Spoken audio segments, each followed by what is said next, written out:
어제는 같은 깃발 아래 모였던 동지, 하지만 오늘은 칼끝을 겨눈 적이었다. 손견이 먼저 떠나고 이어 조조와 공손참마저 물러나자 남은 제후들의 음행은 거미줄처럼 흐트러지기 시작했다. 명분도 충성도 대의도 모두 날이 갈수록 빛을 잃어갔다. 그 중에서도 가장 비극적인 것은 서로 등을 맞대야 할 제후들끼리 칼을 들기 시작했다는 사실이었다. 이유는 단순했다. 군량. 한참을 싸움도 없이 낙양에 주둔하다 보니 병사들의 식량이 말라가기 시작한 것이다. 가장 먼저 문제가 터진 건 연주의 유대였다. 그는 병사 수는 많았지만 그에 비해 군량 준비는 턱없이 부족했다. 어쩔 수 없이 그는 군량을 책임지던 원술에게 도움을 요청했다. 하지만 원술에게도 뾰족한 수는 없었다. 그가 쥐고 있는 군량은 전장에서 얻은 전리품 혹은 의군의 이름으로 백성들에게서 걷어 모아둔 것이었다. 그건 모두에게 공평하게 나눠야 할 것이었지 누군가에게 빌려줄 수 있는 것이 아니었다. 답답해진 유대는 다음으로 동군의 교모에게 부탁했다. 군량을 조금만 나눠주시오. 같은 동맹군이 아니오? 교모는 말끝을 흐렸다. 구워주겠소. 하지만 지금은 좀. 말은 그렇게 하면서도 이 핑계 저 핑계로 차일피일 미루었다. 그도 무작정 내줄 수는 없었던 것이다. 이 싸움이 어디까지 갈지 알 수 없었고 되돌려받을 가능성은 더더욱 적어 보였기 때문이다. 유대는 분통이 터졌다. 하지만 꾹 참고 돌아섰다. 그러나 그때부터 사이좋게 맺어졌던 동맹군의 실타래는 조용히 끊어지기 시작했다. 대의로 모였던 의군. 그러나 배가 고프자 그들은 더 이상 대의를 말하지 않았다. 서로를 의심했고 서로의 뒤를 노렸다. 낙양은 더 이상 공동의 적을 향한 전장이 아니었다. 이제는 각자의 예와 욕망이 칼끝으로 드러나기 시작한 가장 위험한 땅이 되어가고 있었다. 유대는 성이 단단히 났다. 몇 번이나 고개를 숙이며 군량을 구하러 갔지만 아무도 기꺼이 내어주지 않았다. 결국 그는 결단했다. 어느 날 밤 동군 태수 교모의 진영을 급습했다.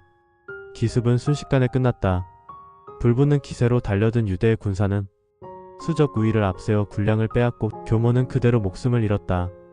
군량을 많이 가져왔기 때문이 아니라 애초에 이끌고 온 병사가 적었기에 그만큼 아낄 수 있었던 교모였다. 그러니 유대의 대군을 감당할 재간은 없었다. 이 일은 불씨에 기름을 부은 격이었다. 그날 이후 제후들의 사이는 불신으로 갈라졌다. 의심은 점점 깊어졌고 누구도 누구를 믿지 않았다. 대의는 사라지고 남은 것은 이익과 계산뿐. 의리를 외치던 음행도 속절없이 흔들렸다. 맹주였던 원소도 결국 손을 놓았다. 진체를 거두고 낙양을 떠나버렸다. 반면 남쪽 형주에선 전혀 다른 전장이 벌어지고 있었다. 형주 자사 유표.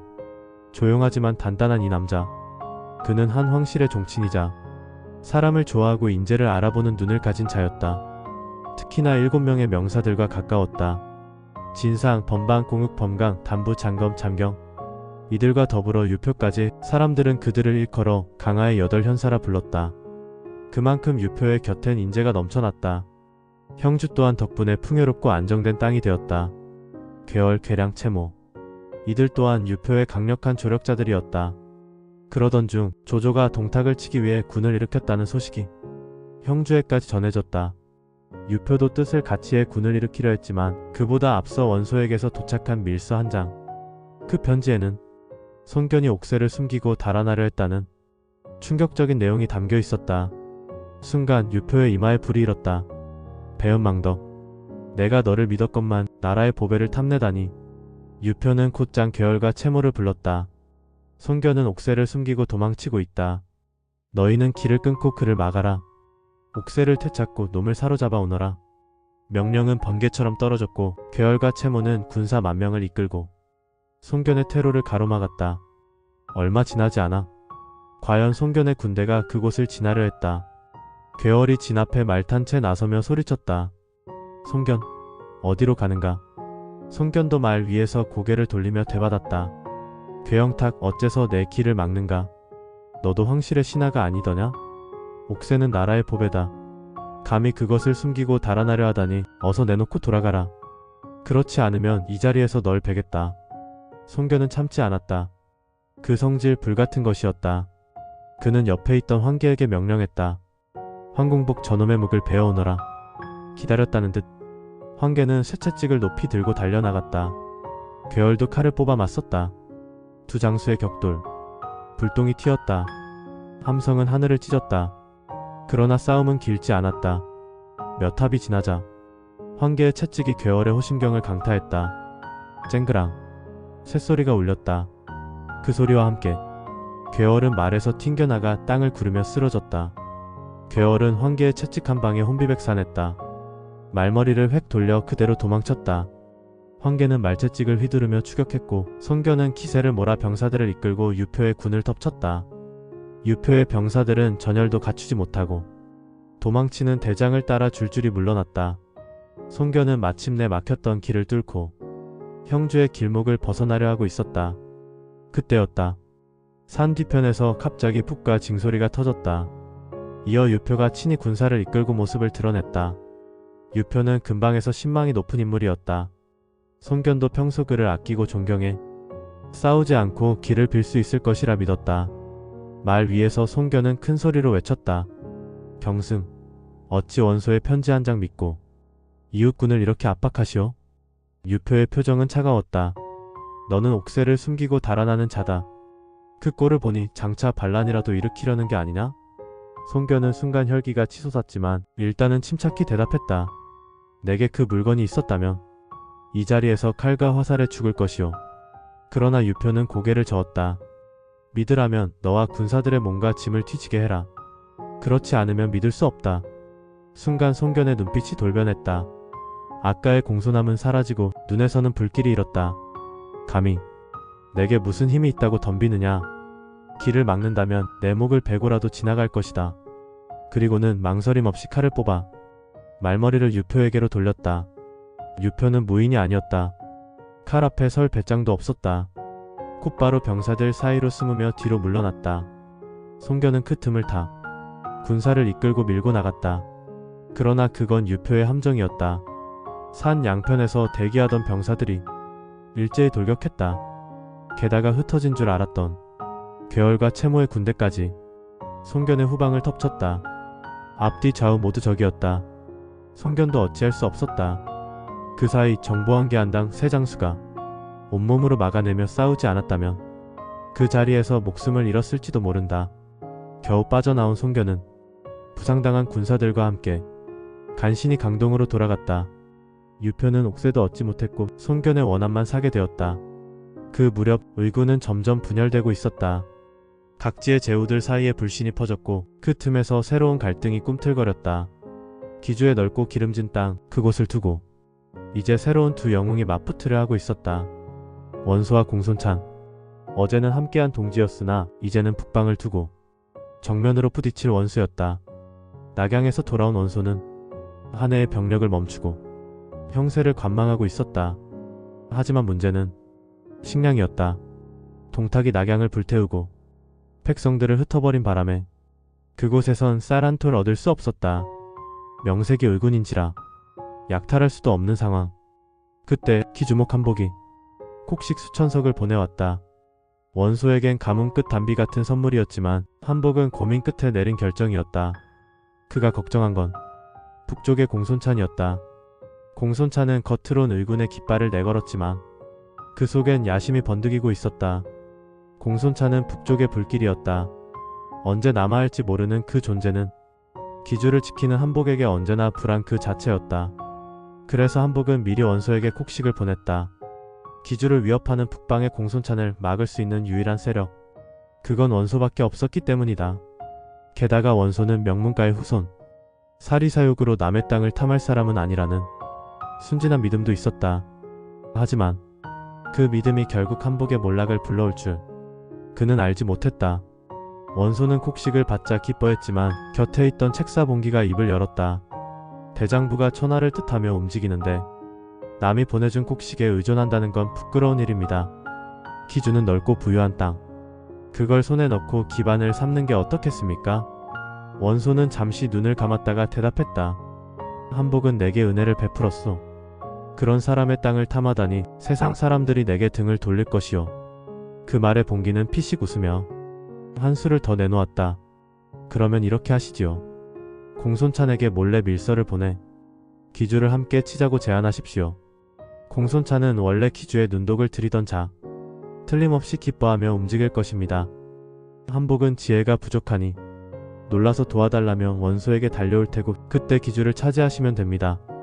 공손찬은 속이고 한복은 빼앗는 겁니다. 말하자면 칼을 빌려 살인을 하자는 계책.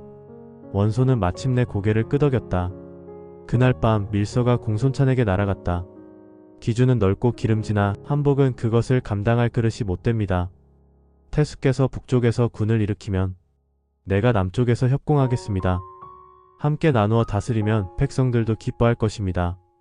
밀서를 받은 공손찬은 두 말 않고 웃었다.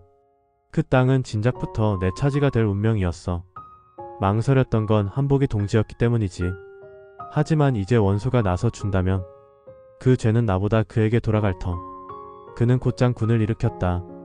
하지만 아직 기주에 도착하기도 전에 그 소문이 한복의 귀에 닿았다. 놀라서 벌떡 일어난 한복. 그에게 전달된 소식은 다름 아닌 원소가 알려준 것이었다. 한복은 속았다는 사실도 모른 채 급히 모사 순신과 신평을 불러 대책을 논했다. 공손찬이 기주를 넘보는구나. 원소가 알려준 바에 따르면 곧 공격이 시작될 게야. 우린 어떻게 해야 하나? 순심이 먼저 말했다. 공손찬은 영가대의 군사를 이끌고 옵니다. 지금 우리 병력으로는 그 예봉을 막기 어렵습니다. 게다가 평원에서 쇠를 키운 유비와 관우, 장비까지 공손찬 쪽이라 하니 정면 승부는 무리입니다. 그럼 어찌해야 하나? 원소에게 의지해야 합니다. 그는 지략과 용맹이 뛰어나고 그 밑에는 걸출한 장수들이 구름처럼 모여있소이다. 이제 한복은 선택의 기로에 섰다. 자신을 배신한 줄도 모르고 원소에게 몸을 의탁하려 하는 것. 그의 몰락은 이미 시작되고 있었다. 기주의 하늘은 이미 어두웠다. 하지만 그 어둠을 알아차리지 못한 사람은 단 한 사람, 기주목 한복뿐이었다. 원소에게 기주를 함께 다스리자고 청하십시오. 그분은 덕망도 있고 우리에게 곡식도 주셨습니다. 분명 도와줄 겁니다. 주변에서 아첨 섞인 말이 쏟아졌다. 한복은 고개를 끄덕이며 그 말에 마음을 뺏겼다. 과연 옳은 말이다. 그리고는 콧장 관순을 불러 원소에게 사람을 보내도록 명했다. 그러나 그 순간 장막 뒤에서 우렁찬 목소리가 울렸다. 장군 안됩니다. 그 말의 주인공은 장사 경무였다. 한복은 찌푸린 얼굴로 물었다. 무슨 말인가? 경무는 단호하게 말했다. 원소란 자는 겉으로는 고귀한 가문이지만 실상은 외로운 나그네요. 그 군사들 또한 굶주리고 헐벗은 무리입니다. 우리 기주의 곡식 없이는 한 달도 못 버팁니다. 그런 자를 부른다면 호랑이를 우리 안에 들이는 것과 같습니다. 하지만 한복은 들으려 하지 않았다. 나는 원래 원소의 집안에서 벼슬 했소. 그는 나보다 재주도 많고 인망도 높소. 나는 그에게 자리를 내주고 싶을 뿐이요. 그대를 보면 꼭 여자가 질투하듯 하니 그런 시샘은 삼가시오. 한복은 고집을 꺾지 않았다. 관수는 명을 받고 떠났고 경무는 긴 한숨을 내쉬며 땅을 바라봤다. 기주는 끝났다.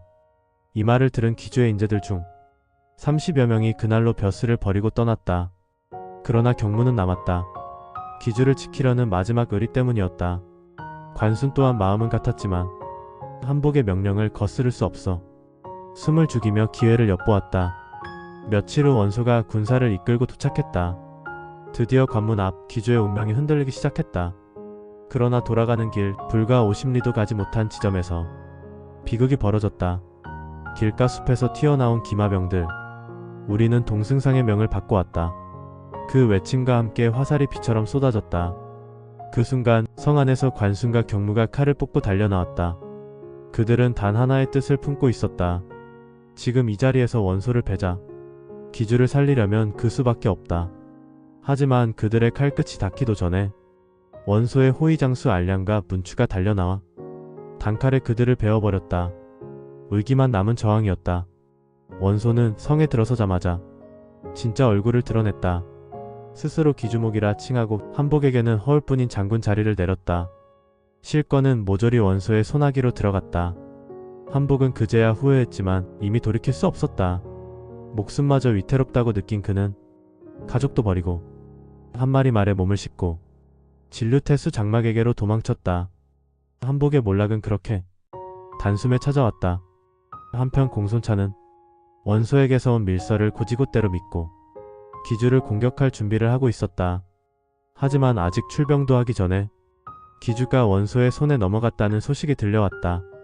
공손차는 잠시 침묵했지만 금세 고개를 저었다. 어차피 내 것이 될 땅이었어. 조금 늦은 것뿐이지. 그리고는 한때 동지였던 원소를 향해 창끝을 돌리기 시작했다. 기주를 둘러싼 숨막히는 긴장 속 공손차는 아우 공손어를 사신으로 보내 원소에게 약속한 기주의 절반을 요구했다. 원소는 곤란한 낯빛으로 말했다. 그 일은 그대의 형 공손태수가 직접 오면 의논하겠소. 말은 부드러웠지만 기주를 나눠줄 마음은 없었다. 공손얼은 항의도 못하고 대접만 받고 물러났다.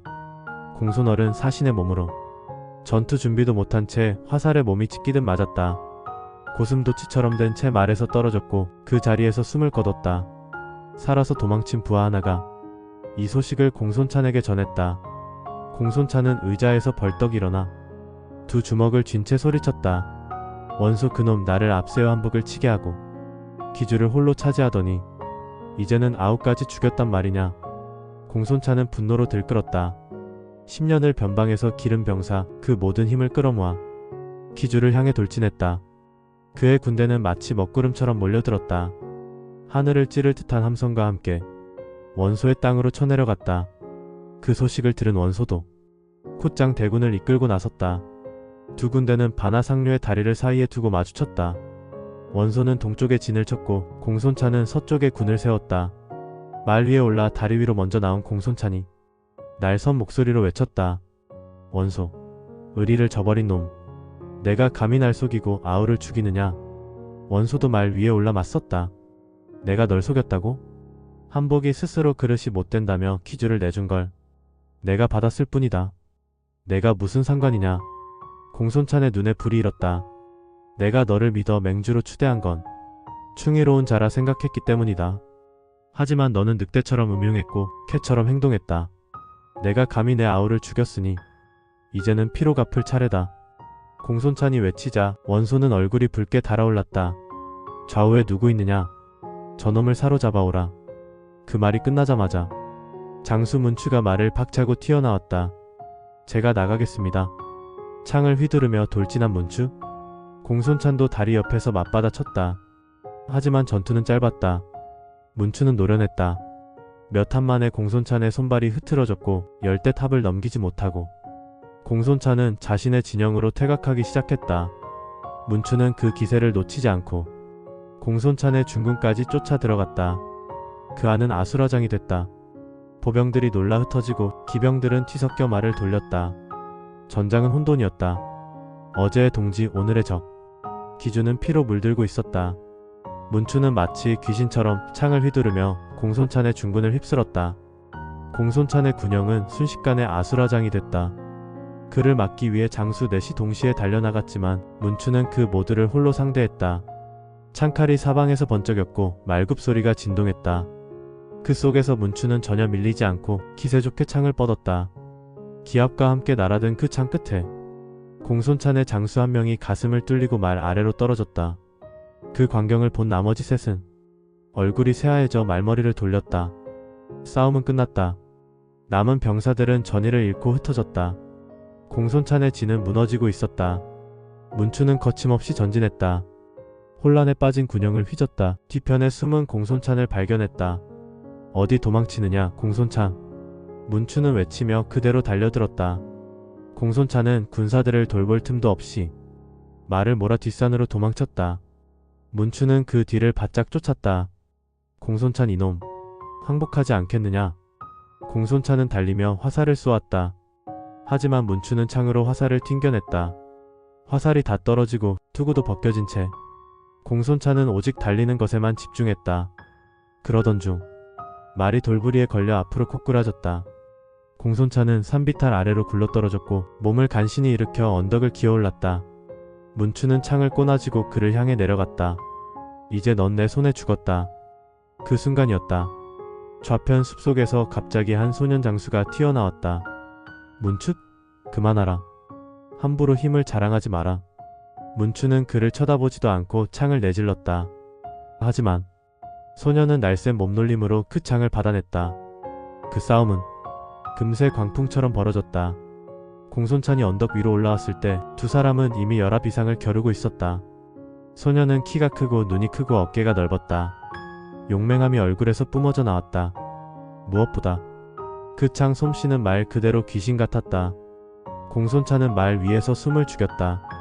어느새 싸움은 신압을 넘겼고 문추조차 밀리지도 이기지도 못한 채 팽팽히 맞서고 있었다.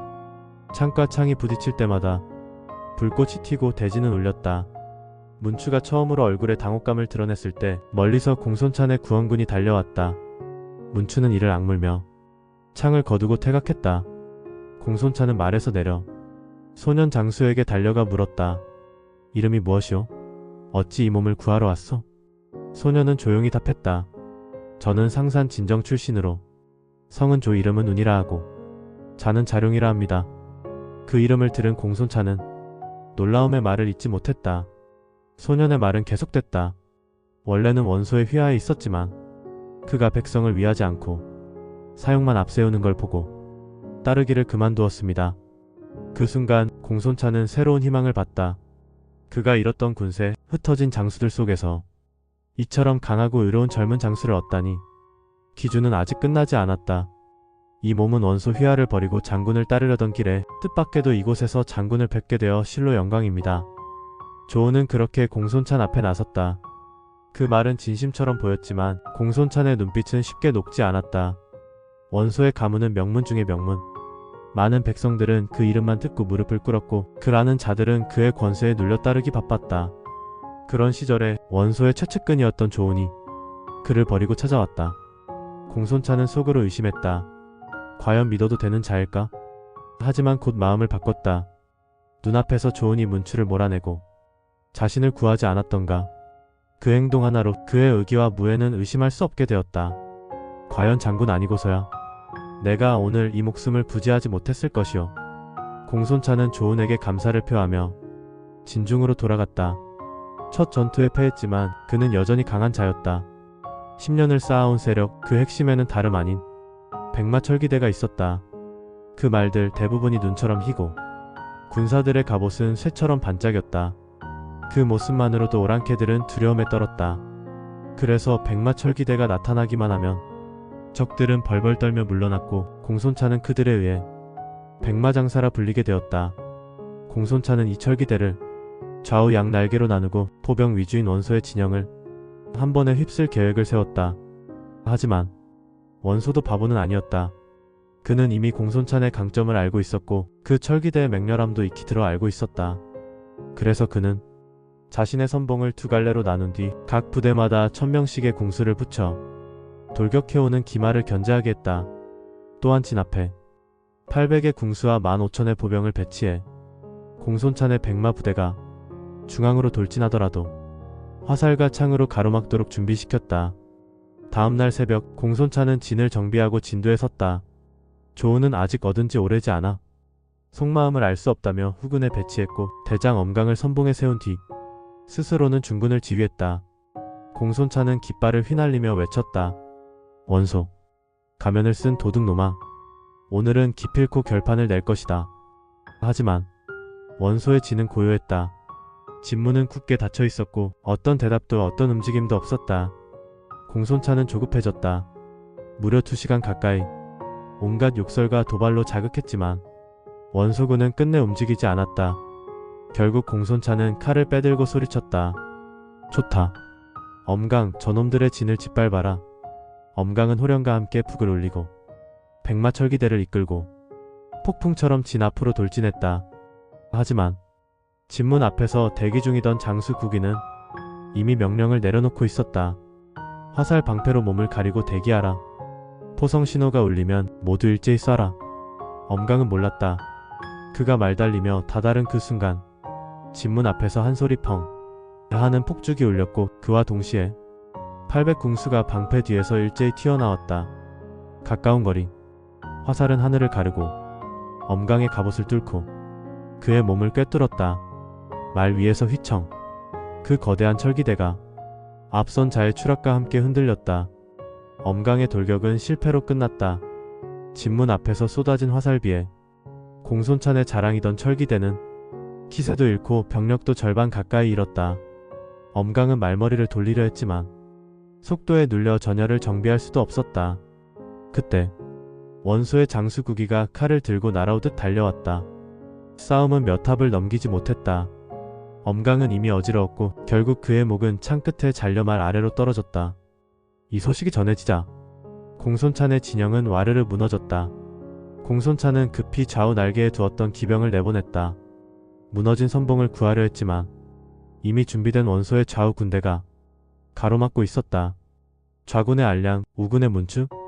그들의 병사는 공손찬의 철기보다 못했지만 양쪽 1000명의 궁수가 끊임없이 화살을 퍼부었다.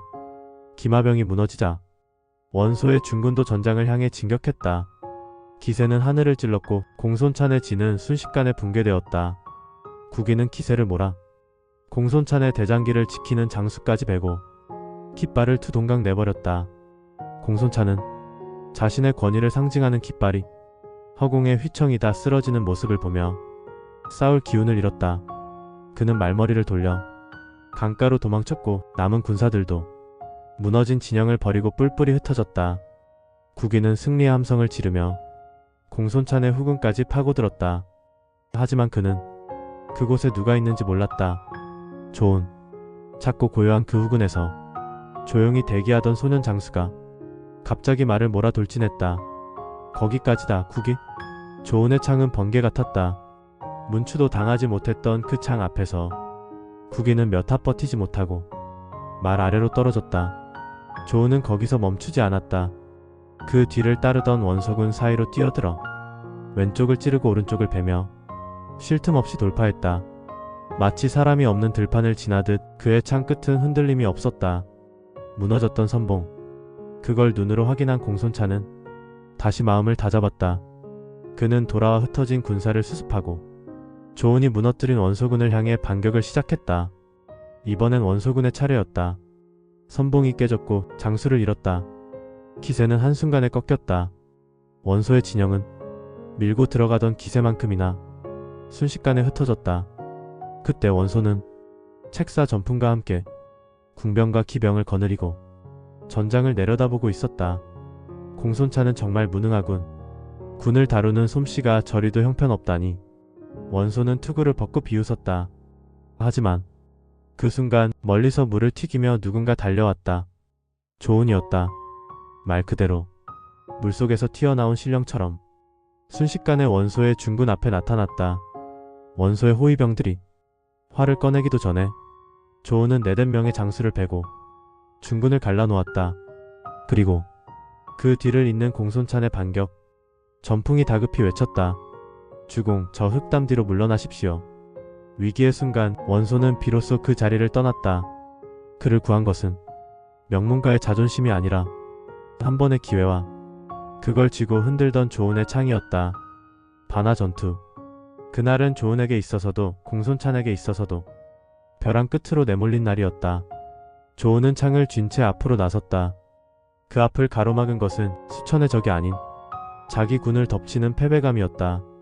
그 순간 공손찬의 진영은 흐트러졌고 승리에 들뜬 원소는 몸소말을 몰아 전장 앞에 나섰다. 원소는 담장 뒤에서 전황을 지켜보던 병사들에게 우뚝 일어서며 외쳤다. 대장부가 전장에 나섰으면 싸우다 죽기를 바랄 일이지 어찌 담 뒤에 숨어 목숨을 구하려 하겠느냐. 그리고는 자신의 칼을 뽑아 직접 공손찬의 병사들을 향해 달려나갔다. 그 모습에 원소의 병사들은 모두가 감동했다. 죽기를 각오한 눈빛으로 조은의 앞을 벽처럼 가로막았다. 거기에 뒤에 대기하던 병력까지 더해졌고 심지어 전장에서 잠시 빠졌던 알량의 부대까지 다시 돌아왔다. 조은의 무예가 아무리 뛰어나도 사방을 에워싼 군사들의 벽은 넘기 어려웠다. 공손찬의 군은 너무 깊숙이 들어왔고 병력은 적었으며 조은의 검 하나로 버틸 수 있는 선은 이미 넘어서고 있었다. 결국 조은은 공손찬을 호위하며 진을 빠져나왔다. 도망이 아닌 생존을 위한 후퇴였다. 그들은 본진이 있는 반하 다리 근처까지 물러났다. 그러나 원소는 그 기회를 놓치지 않았다. 더 많은 병사를 몰아추격했다. 공손찬의 본진은 무너졌다. 다리 위는 도망치는 군사들로 꽉 차 아수라장이 되었고 뒤에서 밀고 앞에서 막혀 많은 군사들이 그대로 강물에 빠져 숨져갔다. 그야말로 강이 피로 물든 순간이었다. 간신히 바나를 건넌 뒤에도 원소군의 추격은 멈추지 않았다. 공손차는 말머리를 돌릴 새도 없이 사방에서 몰아치는 원소의 군사에 떠밀려 계속 달려야 했다. 그러다 한 굽이 산길을 돌아섰을 때였다. 갑자기 함성이 울리고 먼지를 가르며 한 무리의 인마가 눈앞을 가로막았다. 그 선두에 선 3명의 장수, 유연덕, 관우, 장비. 과거의 동지, 하지만 오늘은 검을 쥔 손에 망설임이 떠올랐다. 이제 형제의 칼이 어디를 향해야 하는지 결단해야 할 순간이 온 것이다. 세 사람은 망설임도 없이 말을 달렸다. 뒤쫓는 원소의 군을 정면으로 가로막고 거침없이 돌격했다. 앞을 막아선 장수 몇 명이 있었지만 쌍구검과 청룡도 장팔사무 앞에선 모두 허수아비 같았다. 유비, 관우, 장비 셋이 동시에 파고들자 그 누구도 감당하지 못했고 마침내 원소 본진이 흔들렸다. 원소는 아우성치는 병사들 속에서 간신히 퇴각했다. 도검을 버리고 혼비백산하여 다리까지 달려가 수하 장수들의 도움으로 겨우 목숨을 부지했다. 공손차는 그 기세를 타 원소의 군대를 다리 밖으로 몰아냈고 흩어진 병사들을 다시 모았다. 그 중심에 선 사람은 바로 유비 삼형제였다. 군막 안 공손차는 세 사람을 향해 고개를 숙였다. 현덕 아우가 아니었더라면 오늘 이 공손차는 모래 속에 사라졌을 것이네. 유비는 겸손히 대답했다. 형님께 받은 은혜 만에 하나라도 갚기 위해 달려왔을 뿐입니다. 오히려 늦게 도착해 큰일을 당할 뻔했습니다. 말은 짧았지만 그의 눈빛은 전보다 깊어져 있었다. 낙양에서 돌아온 뒤 유비는 한층 성숙해 있었다. 고을을 다스리는 일에도 몸을 단련하는 일에도 전보다 진지했다. 그 사이 청혼도 있었지만 유비는 단호히 거절했다. 뜻을 펼치기도 전에 어찌 집부터 꾸릴 수 있겠소? 그의 마음은 오직 대업에 있었다. 관우와 장비는 그의 곁을 그림자처럼 따랐다. 이제 그들에게 관직은 중요하지 않았다. 가슴속엔 오직 세상을 바로잡겠다는 염원만 있었다. 그 무렵 공손찬과 원소의 전쟁이 터졌고 유비는 당연히 자신이 불려갈 줄 알았다. 하지만 공손찬은 그를 부르지 않았다. 대신 연조대 지방의 군사만 이끌고 무리하게 출병했다. 유비는 곧 직감했다. 공손찬은 원소를 얕봤구나. 출병 준비를 서둘러야겠소. 그가 바로 관우와 장비를 불렀다. 공손찬은 스스로를 자수성가한 장수라 여겼고 명문가 출신 원소를 그저 책상 물림쯤으로만 생각했다. 그러나 유비는 달랐다. 그 누구보다 현실을 꿰뚫고 있었고 원소의 진짜 힘이 눈에 보이지 않는 사람의 마음에 있다는 걸 알고 있었다. 한복이 기주를 내어준 것도 모든 제후가 맹주로 추대한 것도 그것이 바로 증거였다. 결국 유비의 예상은 맞아떨어졌다. 공손찬은 유비를 부르지 않은 대가로 전장에서 큰 피해를 입었다. 유비의 출병이 없었다면 공손찬은 목숨을 건사하지도 못했을 것이다. 하지만 그 싸움은 단순히 은혜를 갚는 싸움만은 아니었다. 이제 유비도 시대의 중심으로 걸어 들어갈 준비가 되어 있었다. 그날 밤 공손찬은 유비와 그의 두 아우를 술자리로 초대했다. 진이 빠진 병사들에게 줄 격려였고 무거운 전장의 기운을 털어내기 위한 술잔이었다. 자리의 분위기가 조금씩 무르익을 즈음 공손찬은 조용히 한 장수를 불렀다. 조은 들어오게. 문이 열리며 들어온 인물 바로 조은이었다. 처음 마주한 순간 유비는 이상한 감정에 사로잡혔다. 분명 처음 보는 얼굴인데 그의 넓은 이마와 선한 눈매, 아직 20을 채우지 않은 젊은 나이에 어울리지 않게 묘한 익숙함이 있었다. 마치 오래전 헤어진 친동생을 다시 만난 듯 했다. 공손찬은 입에 침이 마르도록 조은의 무예를 칭찬했지만 유비는 이미 그 말이 아니라 조은이라는 사람 자체에 깊은 인상을 받고 있었다. 그건 조은도 마찬가지였다. 공손찬의 부름을 받고 들어왔을 때는 어딘지 모르게 무거운 표정이었지만 유비를 마주한 순간 그 눈빛에 밝은 빛이 돌기 시작했다. 그리고 술잔이 몇 순배 돌고 말이 조금씩 오가던 무렵 조은은 잔을 채우며 조심스레 물었다. 유공께서는 혹 상산초홍이라는 분을 기억하십니까? 그 이름에 유비는 한동안 멍한 표정을 지었다. 초홍이라? 기억 속에서 아주 오래된 그림자가 천천히 떠올랐다. 어느 이름 모를 마을 낡은 고목 앞에서 한나절 동안 서있던 어린 날의 유비. 그 앞을 지나던 한 노인이 스스로를 상산의 나무꾼이라 했고 짧은 대화 속에서 그에게 어떤 깨달음을 던져주고 호련히 사라졌던 그때의 일이었다. 그 기억이 떠오른 순간 유비는 조은을 바라보며 말했다. 아, 오래전에 그런 노인을 뵌 적이 있어. 그 말을 듣자 조은의 표정이 갑자기 어두워졌다. 역시 그는 뭔가 더 말하려다 입을 다물었다. 유비가 물었다. 조 장군은 그를 어떻게 아시오? 그분은 제 스승님의 막역한 벗이셨습니다. 그럼 지금도 살아계시오? 작년 제가 스승의 문화를 떠날 무렵 돌아가셨습니다. 그런데 어떻게 내가 그분을 만난 걸 아셨소?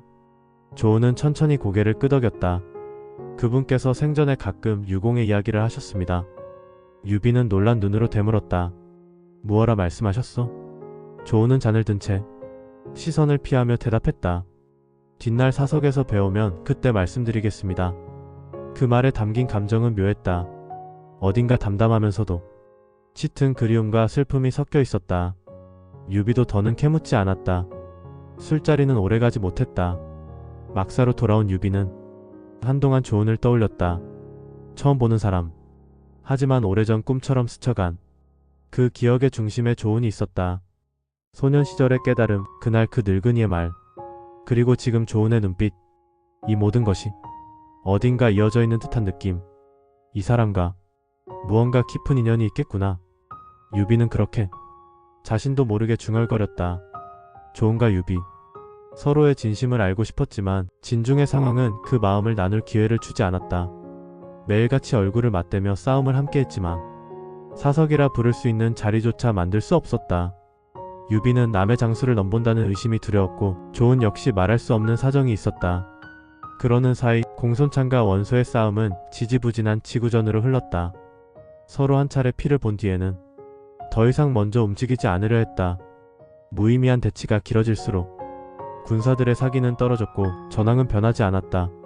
그 소식은 멀리 장안까지 퍼졌고 그곳의 괴물 동탁의 귀에도 들어갔다. 동탁은 기회를 놓치지 않았다. 이 싸움을 멈추게 하고 황제의 명을 앞세워 덕을 베풀었다는 명분을 쥐면 나를 칭송하는 목소리가 커지겠지. 그의 책사 이유는 그 생각을 단번에 읽었다. 천자의 초칙을 내리십시오. 두어 걸은 그 명을 거스를 수 없을 것이고 싸움을 멈춘 뒤에는 승상의 은덕을 진심으로 느끼게 될 겁니다. 동탁은 고개를 끄덕였고 콧장 태부 마일제와 태복 조기를 보내 황제의 조서를 전달하게 했다. 명문이 도착하자 원소는 백리 밖까지 나가 맞이했고 공손찬 또한 형식상 조칙을 따르는 척하면서 속으론 한숨을 쉬었다. 어차피 이길 수 없었던 싸움. 잘됐다. 빠져나올 구실이 생겼군. 그리고는 자신의 진짜 속내를 실은 상소문 하나를 올렸다. 유비를 평원의 작은 관리에서 그 지방 전체를 다스리는 자리에 올려주십시오. 공손찬은 그가 기회에 동참했다는 이유로 박탈된 벼슬을 다시 찾아주고 싶었던 것이다. 동탁은 잠시 망설였지만 평원은 이미 공손찬의 땅이니 이름뿐인 벼슬을 주는 건 별 문제 아니지 생각하며 허락했다.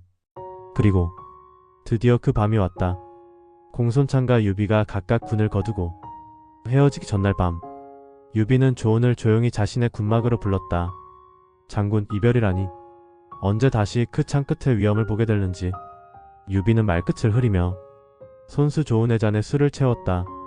조은은 조용히 잔을 받아들고 눈을 내리깔았다. 그 눈빛에 스치듯 담긴 회한. 유비는 묻고 싶었다. 하지만 그 전에 조은이 먼저 입을 열었다.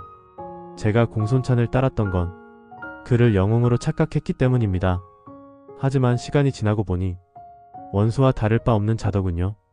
유비는 조용히 술잔을 내려놓으며 물었다. 그 늙은이가 나에 대해 뭐라 했는지 그게 그렇게 마음에 걸리오? 조은은 잠시 침묵하다 대답했다.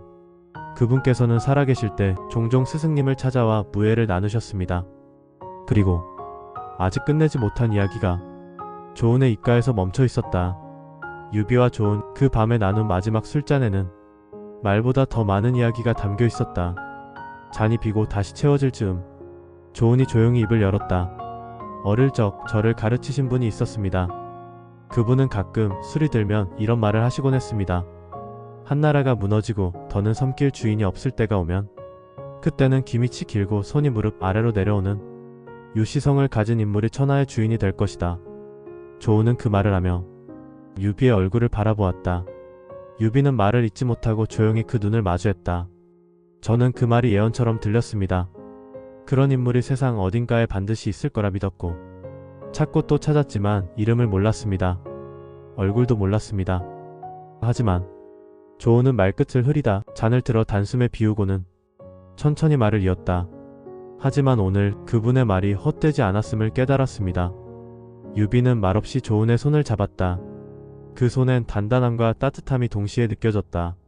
하지만 이미 공손찬을 주인으로 정한 몸입니다. 그 선택을 아직은 거둘 수가 없습니다.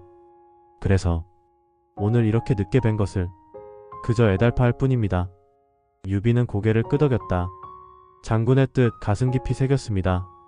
당장은 각자 다른 길을 가야 하겠지만 언젠가 반드시 함께할 날이 있을 것이오. 그 말은 공손찬에겐 배신이었고 조은에게는 맹세였다. 유비는 그 밤 조은이 곧 떠날 것을 알았다. 그리고 조은 또한 그의 마음이 누구에게 향했는지 숨기지 않았다. 아침이 되면 조은은 다시 공손찬의 군막으로 돌아갈 것이다. 그러나 그가 향하는 진짜 방향은 이미 정해져 있었다.